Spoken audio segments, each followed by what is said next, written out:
Hey there everyone, I hope you're all doing okay. In this video I want to discuss something that's quite close to my heart, and that is how to deal with grief properly. The reason why I say that it's quite close to my heart is because there are a few things in my life that have caused me a considerable amount of grief, and looking back on it now, I realise that I haven't actually dealt with it in the right way, and this might be something that contributed to the self-perpetuating thing that caused my eating disorder. So it might be useful for you to take some advice from my mistakes and hopefully make a better life for yourself. So looking, back in the past, I can give you some examples of things that have caused me grief. The first thing being something that I've talked to you guys about quite often and quite in depth about, and that is on the subject of my mum. I must have been about 12, 13 years old. That was when my mum first started to abuse alcohol, and she started to hide the fact that she was smoking cigarettes as well. And smoking cigarettes, oh, it's not a big deal, but I don't know, the fact that she was hiding it and doing it in a way that was quite sneaky. We saw how it had affected my dad. He was coughing all the time. I mean, luckily he quit smoking when I got into Cambridge. He said, if you get into Cambridge, I'll quit smoking. And as soon as I got in, he stopped. And that's caused me. It's made me so much more happy because now that I'm reading medicine, I see all the horrible things that smoking causes, and I'm just so glad it's not happening to him anymore. But unfortunately, it is still happening to my mum, and it does hurt knowing that she's still doing that to herself, and there's not much I can do about it. And the other thing that she was doing, as I said, it was started to abuse alcohol.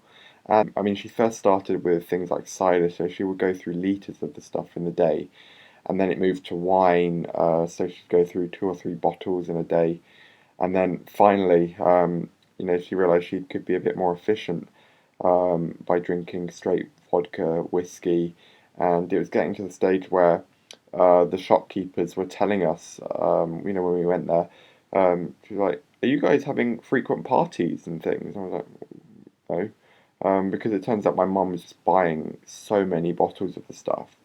And looking back on it now, it now makes me, it's so much clearer why my mum couldn't afford to do things with us. Now, the other thing that caused me a considerable amount of grief was the death of a close friend when I was in college.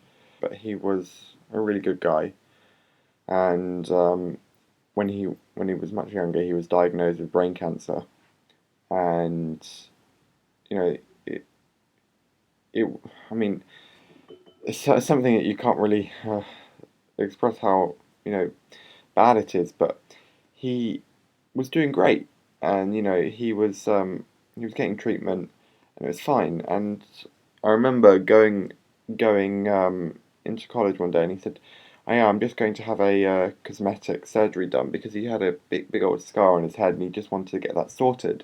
And he goes to have that done. And I didn't really think anything of it, and then the weekend happens. I come back in on Monday, and he's not there, and I.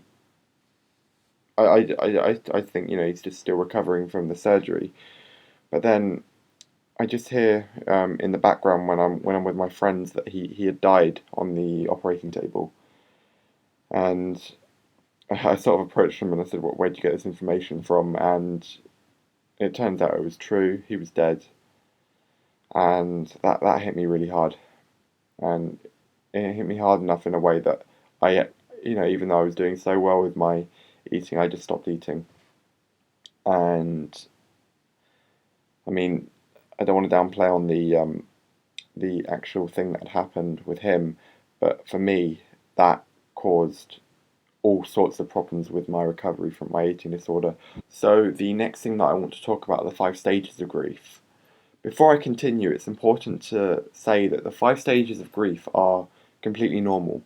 It's what a normal person will go through in any period of grief. If you find yourself going through these 5 stages, don't worry.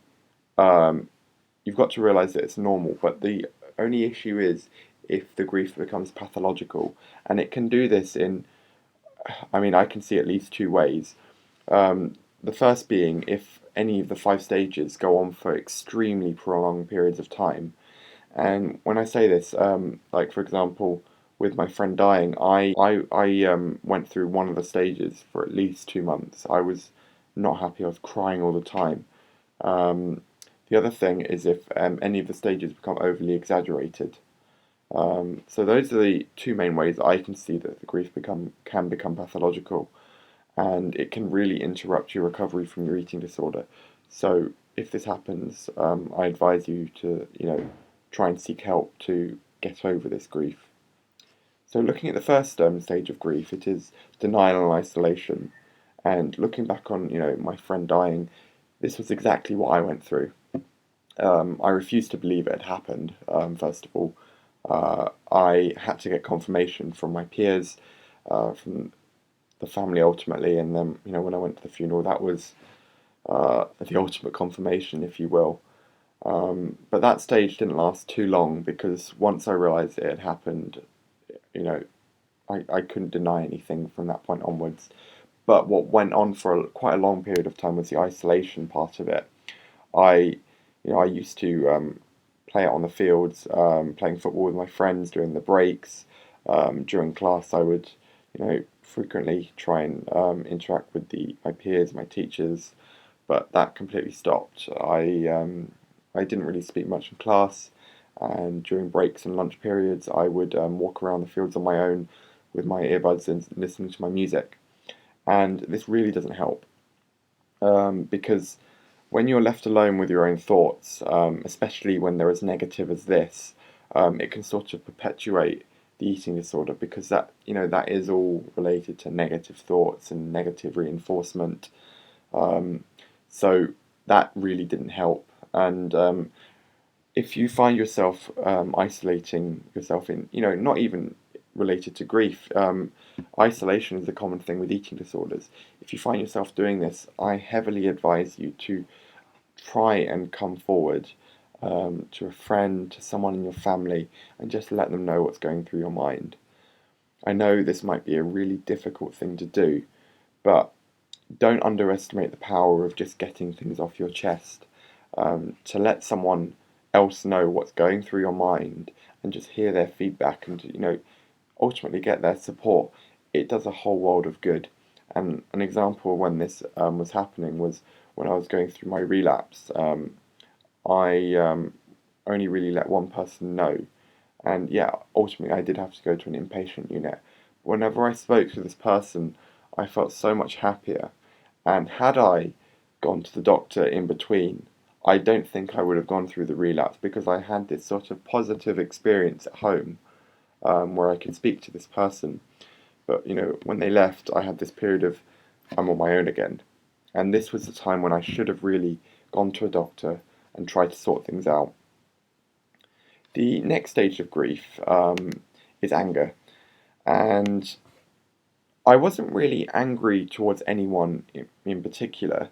I find that, when you have an eating disorder, you become quite socially withdrawn. So you don't really want to voice anything with other people. But I became quite internally angry. You know, if things didn't go my way, I just remember thinking, really angry thoughts. And it would be quite profound. It just wouldn't be very nice at all. I also found myself becoming quite angry at inanimate objects. So, for example, I remember just dropping my plate on the floor. It broke, and I became so angry to the point where I was become physically violent. When it broke on the floor, I just started jumping on the thing and just breaking it up even more. And this was just part of the process of the grief, at least I think. The other thing was I started to punch things, punching my wardrobe doors, and you know, if you find yourself becoming physically violent, again, just try and speak to someone, or go and speak to a doctor about it, because this is where the grief becomes pathological in the sense that it's overly exaggerated. Um, so yeah, the next stage of grief is bargaining. This was something that I didn't really go through um, in regards to my friend, but definitely something in regards to my mum. So bargaining with things like if only I had sought medical attention sooner, or if maybe we got a second opinion, then maybe things could have gotten um, move things forward faster. And this is definitely in relation to my mum because you know I knew things were going wrong. She was drinking heavily, at the start, and I always remember thinking to myself, if only I got her then, and sought medical attention then to try and sort things out. Maybe things would have turned out differently. This was something that didn't last very long because it moved on to the next stage of grief quite quickly. But yeah, so I can't really offer much advice other than try and speak to someone about it. But you've got to sort of realize that you can't blame yourself for something like this happening. Um, you know, the world is a crazy place. There is chaos everywhere, and you can't control it. That's the thing you've got to realize. Um, the other thing is that you just can't blame yourself for bad things happening. So just take it on the chin that it's happened, and just being able to accept that something's happened is important because then it stops you from having to bargain through all these things I've just mentioned.